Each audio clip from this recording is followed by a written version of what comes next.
who they are. Our next guest is Gizmo.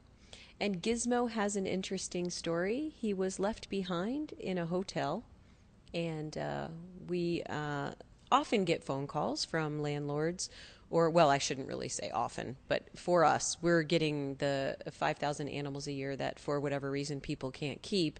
And one of those reasons is loss of home and inability to take the animal along when they have to go to new accommodations.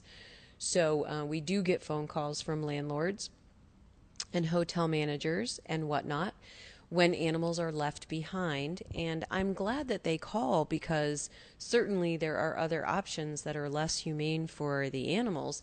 We even had a landlord once bring us two little goldfish in a cup because a tenant moved out and left them behind. And so we certainly would prefer not to take in exotic animals like that. But if you have no choice, that is what the animal shelter is here for.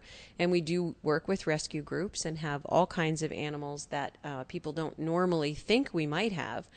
So if you check out our pettango.com website, you can put in your email and the type of animal you're interested in.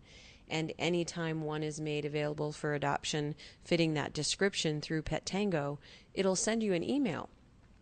So it's a nice way to keep up to date on what's going on in the shelter.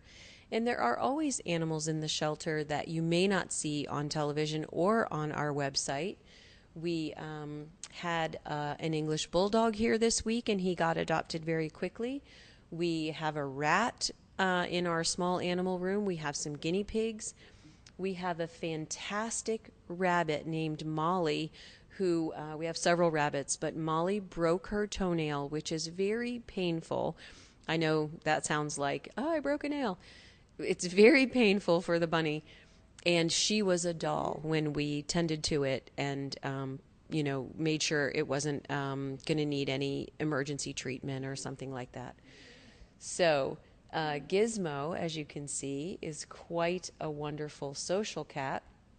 He has some white whiskers on his beautiful black coat, beautiful golden eyes, and I think he's going to make someone a lovely pet. And as everyone knows by now, my favorite cat is the short-haired black cat, and I'm particularly fond of them for a couple reasons.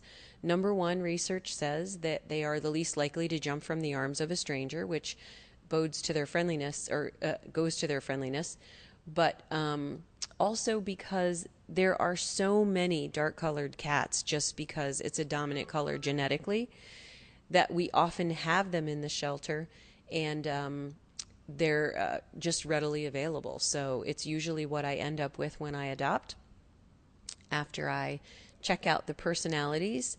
And actually, I have a black cat right now that was a secondhand cat, willed to me. So you never know how your animals will come into your life. And this little kitty will probably make someone very happy very soon.